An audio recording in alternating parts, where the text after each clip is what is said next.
Okay, hello guys. Today we're going to do a new video. Aujourd'hui, nous allons faire une nouvelle vidéo. On va parler de DevOps.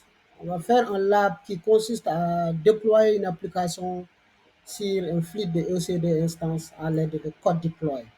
Donc ça, c'est une série de vidéos dédiées à la préparation à ma certification de AWS DevOps professionnel. Donc, nous allons passer directement au lab. Donc, on va démarrer le lab. Console, we open the AWS console. Donc, qu'est-ce qui a été demandé? Voilà l'architecture, hein, l'environnement du lab. Donc, on a ici un groupe d'instances EC2 sur lesquelles on doit vérifier d'abord est-ce que l'agent code deploy est déjà installé afin de pouvoir lancer un déploiement à l'aide de CI/CD depuis un fichier qui s'appelle AppSec file. Donc, première task consiste à faire un review de nos serveurs. Donc, in this task, use the AWS console to verify the EC2 instance. OK, good. On est là, on est là. On va aller sur EC2 instance. On va aller sur EC2 instance. Donc, EC2 instance est là. Donc, qu'est-ce qui nous est demandé? Donc, aller dans instance EC2. Donc, vérifier. OK. Donc, on doit se positionner dans la même région que notre lab. Notre lab se trouve dans la région App North East. Donc, au niveau du console de AWS, nous devons nous placer dans la même région. OK. Voilà, la région, elle est bonne, Tokyo. Donc, on vérifie les ressources qui ont été créées. Donc, dans les ressources qui ont été créées, on a trois instances. Il y a l'instance Heartbeat, il y a Lab Workspace. All right. Donc, ce qui nous concerne, c'est soit cette instance-là ou bien celui-là. Donc, on vérifie dans la console. Qu'est-ce qu'on nous dit? OK. On a les trois instances. OK. All right. Donc, all right. OK, on prend l'un des instances qui s'appelle Heartbeat Instance et on se connecte à l'instance à l'aide de Session Manager. Donc, c'est quoi Session Manager? Session Manager, c'est tout simplement un service de AWS qui nous permet de se connecter à une instance EC2 sans avoir à passer par du SSH ou à ouvrir des ports et autres. Donc, on va aller dans Session Manager. Good, good, good. Voilà. Donc, on est dans Session Manager. Vous voyez, donc l'instance qui tourne là, c'est un Windows. C'est pour cela qu'on nous a montré le PowerShell. Donc, il y a une commande qu'on doit taper sur ce PowerShell-là pour, en quelque sorte, vérifier est-ce que l'agent CloudWatch, l'agent code deploy est déjà installé. Maintenant, la commande, c'est cette commande-là. PowerShell execute-command and get name code deploy agent. Donc, on va prendre cette commande. On va prendre cette commande. On va coller la commande ici pour vérifier. OK. Entrer. Voilà. Vous voyez, nous voyons que l'agent CloudWatch tourne. Il est en running. Donc, ce qui veut dire l'agent code deploy est en running. Donc, l'agent est déjà installé dans le serveur. Donc, maintenant, qu'est-ce qui nous reste? Donc ici, si on avait reçu une erreur qui dit que l'agent CloudWatch n'est pas installé, il fallait procéder à cela pour installer l'agent. Donc cependant, on n'a pas besoin de le faire parce que l'agent CloudWatch est déjà installé. OK? Vérifions à nouveau si on met get service-name. Nous allons voir. Nous allons voir. Vous voyez, donc l'agent CloudWatch est déjà installé. Donc on n'a pas besoin. Code, l'agent code deploy est déjà installé. Donc je ne sais pas pourquoi j'aime autant CloudWatch Agent.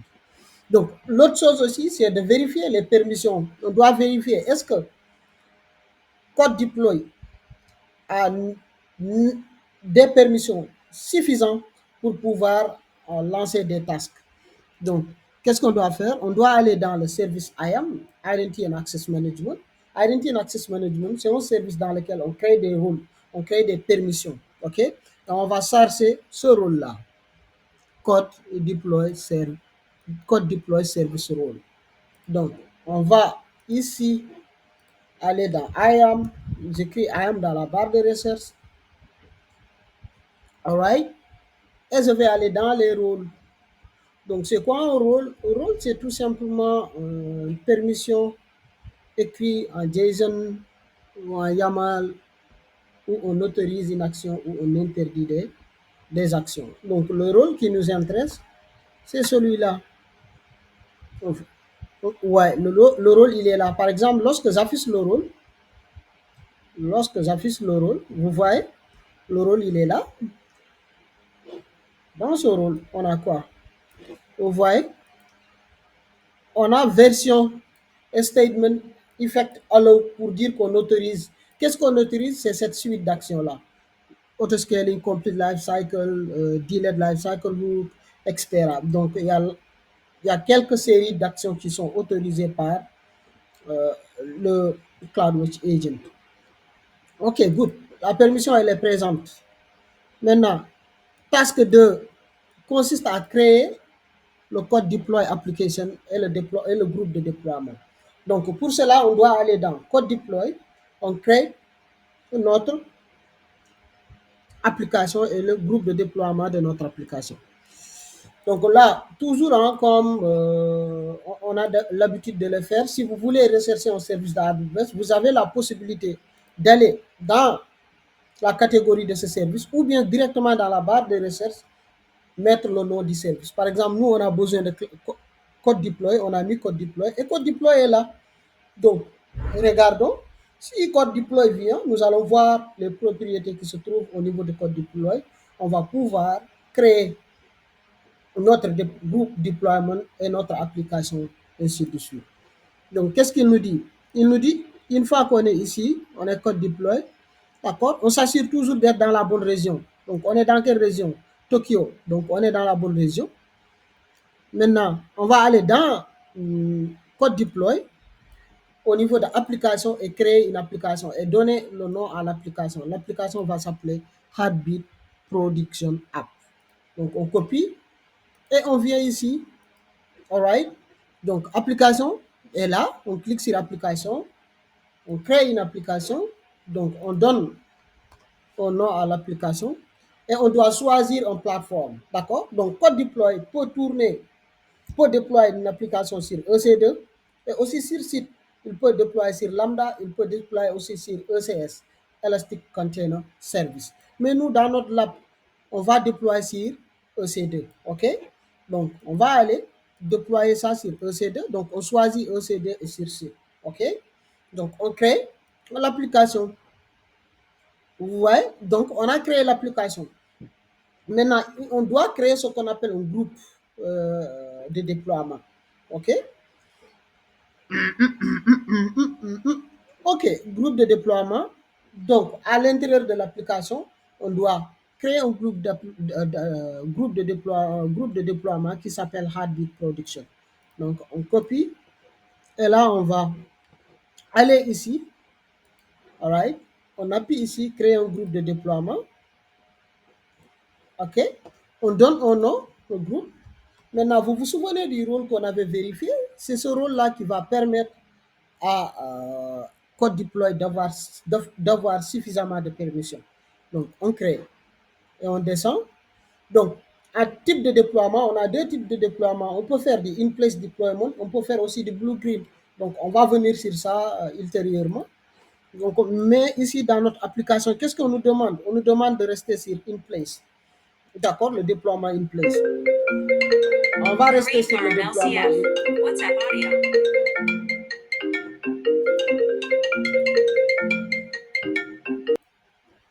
Voilà, on continue notre lab. Désolé pour cet abus reçu. Donc, in-place deployment. Et là aussi, on va taguer. Donc, OK. On va aller sur in-place deployment. OK. In-place deployment, celui-là. OK. Mais aussi, on doit